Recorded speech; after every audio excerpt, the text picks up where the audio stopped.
Hello everyone, एक बार फिर से स्वागत है आपका हमारे नए लेक्चर वीडियो सीरीज में। और आज हम बात करने वाले हैं हमारे माइक्रोवेव इंजीनियरिंग सब्जेक्ट का एक रेक्टेंगुलर वेवगाइड टॉपिक है।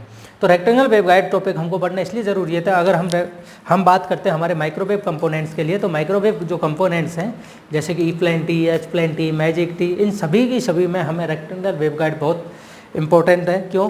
हमारे जो ये E plane T, H plane T, ये सारे के सारे क्या हैं? इंटरकनेक्शन ऑफ रेक्टेंगुलर वेवगाइड है। तो उसके लिए हम क्या करेंगे, सबसे पहले रेक्टेंगुलर वेवगाइड के बारे में पढ़ेंगे कि एक्चुअली में रेक्टेंगुलर वेवगाइड है क्या चीज़। तो rectangular waveguide is a hollow structure tube of uniform cross section area for transmitting ये electromagnetic waves from inner wall of the tube is called waveguide. मतलब वेवगाइड हम किसे कहते हैं? वेवगाइड हम उसे कहते हैं कि एक होलो स्ट्रक्चर मटेरियल है, कि एक होलो स्ट्रक्चर ट्यूब है जिसका क्या है? यूनिफॉर्म क्रॉस सेक्शन एरिया है। और वो क्या काम आ रहा है? हमारे इलेक्ट्रोमैग्नेटिक जो वेव है उसको ट्रांसमिट करने के लिए काम आ रहा है, प्रोपोगेट करने के लिए आ रहा है एक प्लेस से दूसरे प्लेस पर। किसके through? Through inner walls of the tube. जो इनर वॉल है इस वेव इसको, तो इसके थ्रू जो हम क्या कर रहे हैं, वेव को ट्रांसमिट कर रहे हैं, तो इसलिए इसको हम बोलते हैं वेव गाइड। हम ये मान लेते हैं कि जो इसका ये होलो स्ट्रक्चर है, ये क्या है? हमने डाइलेक्ट्रिक से फिल कर दिया है, और जो डाइलेक्ट्रिक से फिल कर दिया है उसके क्या है? परमेटिविटी तो क्या है हमारी एप्सिलॉन, और उसकी जो परमेबिलिटी क्या है? म्यू। तो ये इस परमिटिविटी और इस परमेबिलिटी से हमने डाइलेक्ट्रिक मटेरियल से भर दिया है। और इसमें जो मेन इंपॉर्टेंट बात क्या है कि जो इसकी हम क्या मानते हैं, assume that A is greater than B. इसका मतलब क्या है? जो लेंथ है इसकी, किसकी? वेवगाइड की लेंथ ब्रेथ से क्या है? बड़ी है। और ये मैंने तीनों x axis Y axis 3D में मैंने इसको डायग्राम को बनाया है। तो इसका मतलब जो इसकी डेप्थ है वो किस में? -z डायरेक्शन में मैंने शो करी है। अब इसके बारे में हम बात करते हैं कि ये किस तरह से इसमें सिग्नल हमारा या वेव हमारी क्या होती है? प्रोपोगेट होती है। और ये किसका बना हुआ है? सबसे पहली बात हम बात करेंगे कि बना किसका है।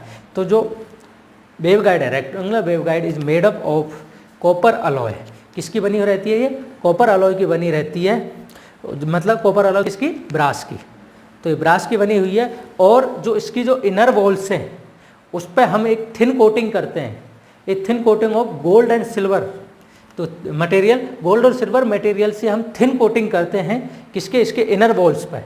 इनर वॉल्स पर क्यों करते हैं? उसका रीजन है, एक तो to increase the conductivity of walls of the waveguide. जो इस वेवगाइड है इसकी जो वॉल्स हैं उनकी कंडक्टिविटी बढ़ाने के लिए हम इसमें क्या करते हैं कि जो इसकी इनर वॉल्स हैं उस पर हम गोल्ड और सिल्वर की कोटिंग करते हैं। और दूसरी बात क्या है कि जो अगर हम कोटिंग कर देते हैं तो उससे इसकी जो इनर वॉल्स हैं वो क्या हो जाएंगी? स्मूथ हो जाएंगी। और जो स्मूथ हो जाएंगी उसके कारण जो हमारा ट्रांसमिशन है वो क्या होगा? Lossless transmission. तो लॉसलेस ट्रांसमिशन को इंश्योर करने के लिए हम इसकी जो इनर वॉल्स हैं उसको क्या करते हैं? स्मूथ बनाते हैं। किससे बनाते हैं? गोल्ड सिल्वर की प्लेटिंग से। ठीक है। उसके बाद हम आप बात करें इसकी जो वर्किंग है, किस तरह से हमारा सिग्नल है जो प्रोपोगेट होता है। तो इसके अंदर हमारे रेक्टेंगुलर वेवगाइड के अंदर, और हम के किसी भी वेवगाइड के अंदर, जो रेक्टेंगुलर वेवगाइड के अंदर हमारा जो सिग्नल है वो प्रोपोगेट होता है थ्रू मल्टीपल रिफ्लेक्शंस के थ्रू। किसके थ्रू? मल्टीपल रिफ्लेक्शन के थ्रू। ये देखो मेरी वेवगाइड है, ठीक है। इसके अंदर मेरी ये EM वेव जो है वो क्या कर रही है? मल्टीपल रिफ्लेक्शंस के थ्रू प्रोपोगेट हो रही है। क्यों हो रही है? क्योंकि जो इसकी हमारी रेक्टेंगुलर वेवगाइड की जो वॉल्स हैं वो हमारे इलेक्ट्रोमैग्नेटिक वेव्स को क्या करती है? कन्फाइन करती है, जिसके कारण हमारे जो है ये वेव क्या होती है? प्रोपोगेट होती है। और इसमें सबसे बड़ी बात क्या है कि जब ये वेव ट्रेवल करती है तो इसमें ओनली या तो ट्रांसवर्स इलेक्ट्रिक फील्ड एग्जिस्ट करती है या फिर ट्रांसवर्स मैग्नेटिक फील्ड, दोनों एक साथ नहीं करती। इसलिए जब इसमें हम बात करें इसके डोमिनेंट मोड्स बोल दो, चाहे इसके लिए हम ये कह सकते हैं कि इसके अंदर जो डोमिनेंट मोड है वो एग्जिस्ट करते हैं, या तो TE मोड एग्जिस्ट करता है या TM मोड एग्जिस्ट करता है। और जो इसकी वेवलेंथ है जो सिग्नल की, ये अनबाउंडेड मीडियम में क्या है? लैम्डा। अनबाउंडेड मीडियम क्या चीज़ है कि जब हमारा सिग्नल कभी भी फ्री स्पेस में मूव करता है, फ्री स्पेस में मतलब उसके लिए कोई भी बाउंड्री कंडीशन नहीं लगाई गई या कोई भी बाउंड्री नहीं है, तो ऐसे में जो सिग्नल जो प्रोपोगेट करता है और जो उसकी वेवलेंथ है उस वेवलेंथ को हम क्या बोलते हैं? लैम्डा। पर जब इसके अंदर, किसके अंदर, वेवगाइड के अंदर जब हमारा सिग्नल प्रोपोगेट करता है तो उससे क्या होता है, मल्टीपल रिफ्लेक्शंस के कारण इसकी जो वेवलेंथ है वो वेवलेंथ वो नहीं रहती है, वो चेंज हो जाती है और उसको हम बोलते हैं गाइडेड वेवलेंथ, मतलब लैम्डा जी। तो वो जो लैम्डा जी होती है इसके अंदर जब हमारा सिग्नल प्रोपोगेट करता है और उसको हम बोलते हैं तो गाइड करता है। वेव गाइड क्यों बोल रहे हैं, क्योंकि इसके अंदर जो वेव है वो मैंने क्या कर दिया, गाइड कर दी है। एक रेक्टेंगुलर ट्यूब है जिसके अंदर मैंने वेव को क्या किया है, गाइड किया है, तो इसका मतलब क्या हो रहा है कि वो वेव गाइड कहलाती है। तो जब हमारी ये गाइड होती है तो जिसके कारण हमारी जो लैम्डा है उसका, तो अब लैम्डा क्या हो जाएगा, जी हो जाएगा। तो लैम्डा जी हमारा जो सिग्नल है उसकी वेवलेंथ हो जाएगी किसके अंदर, ट्यूब के अंदर। और जो लैम्डा जी है वो ऑलवेज ग्रेटर होती है किससे, लैम्डा से। और जब अगर मेरी लैम्डा जी मतलब कि वेवलेंथ, गाइडेड वेवलेंथ है, वो अगर मेरी डिफरेंट होती है किससे, अनबाउंडेड मीडियम की मेरी वेवलेंथ से, तो इसका मतलब जो मेरी वेलोसिटी है किसकी, वेव की, किसके अंदर, रेक्टेंगुलर वेवगाइड के अंदर, वो भी डिफरेंट हो जाएगी बजाय जो हम मेरी वेलोसिटी है वेव की किसमें, फ्री स्पेस में। और मोस्ट इंपॉर्टेंट बात क्या है, जब मेरी वेव ट्रेवल करती है तो उसका मतलब वो दो कंपोनेंट में तोड़ते हैं हम, एक नॉर्मल में एक पैरेलल में। तो जो नॉर्मल कंपोनेंट वो होता है lambda n equal to lambda upon cos theta, तो ये उस सिग्नल की क्या है, वेवलेंथ है। और लैम्डा पी मतलब जो उसके पैरेलल में जाता है, लैम्डा पी, लैम्डा पैरेलल में जो होता है किसके, प्रोपोगेशन के जो पैरेलल में, तो उसको हम क्या बोलते हैं, is the direction parallel to the plane. तो ये डायरेक्शन किस है, पैरेलल टू द प्लेन है। दो कंपोनेंट में तोड़ देते हैं। तो जो हमारी एग्जिस्ट करते हैं या टीई या टीएम मोड एग्जिस्ट करते हैं किसमें, रेक्टेंगुलर वेवगाइड में। टीईएम मोड एग्जिस्ट नहीं करता है रेक्टेंगुलर वेवगाइड में। उसका रीजन है कि for existence of TEM mode, for existence of TEM mode axial conductor is required. एक ऐसा कंडक्टर रिक्वायर्ड चाहिए होता है जो हमारा एक्सियल, जिसके कारण हमारी जो वेव है वो एक्सियल डायरेक्शन में प्रोपोगेट करे और जो एक तरह से एक्सियल करंट को प्रोपोगेट करे। तो हमारे इसमें एक्सियल डायरेक्शन में करंट प्रोपोगेट नहीं होता है, इसके कारण हमारा इसमें टीईएम मोड पॉसिबल नहीं होता है।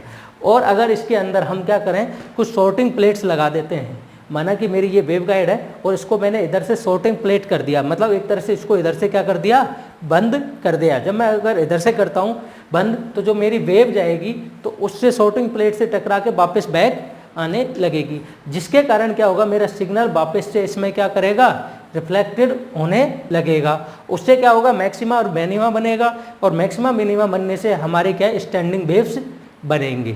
जब स्टैंडिंग वेव बनने लगेंगी तो हम क्या करते हैं, जो अदर साइड है उसको भी एक सॉर्टिंग प्लेट से क्या कर देते हैं, बंद कर देते हैं। अगर मैंने दोनों साइड से वेव गाइड को सॉर्टिंग प्लेट से अगर बंद कर दिया है तो मेरा जो सिग्नल है वो अंदर ही अंदर क्या होने लगेगा, रेजोनेंस होने लगेगा, अंदर ही अंदर वो रिफ्लेक्ट होने लगेगा, तो वो रेजोनेंस कंडीशन आ जाएगी।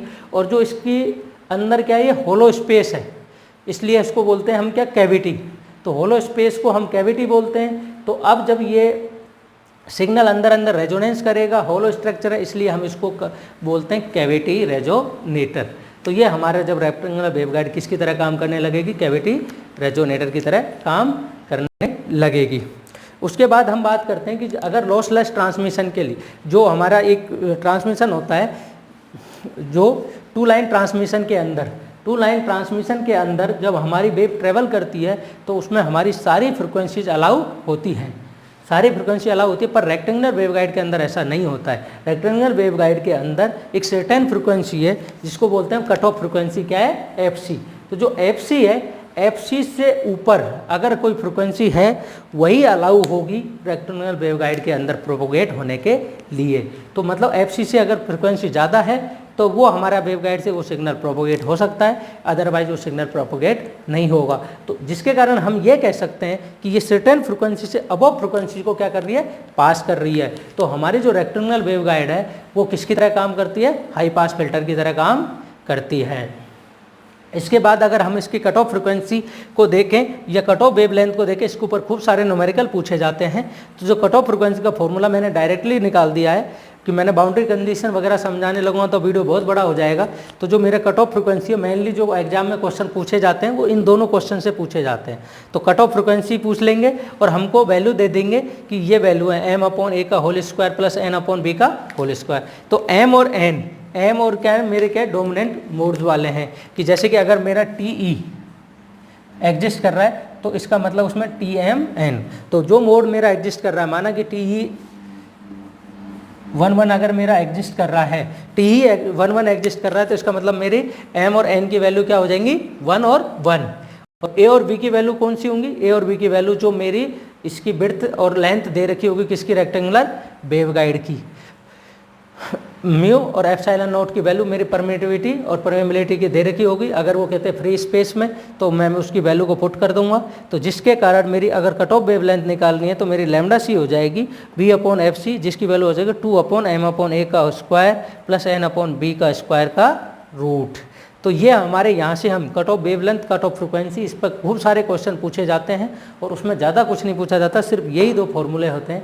अगर चाहें तो उसमें हमारी गाइडेड वेवलेंथ वगैरह, वो भी अगर ज़्यादा डीप में जाते हैं तो गाइडेड वेवलेंथ वगैरह के ऊपर क्वेश्चन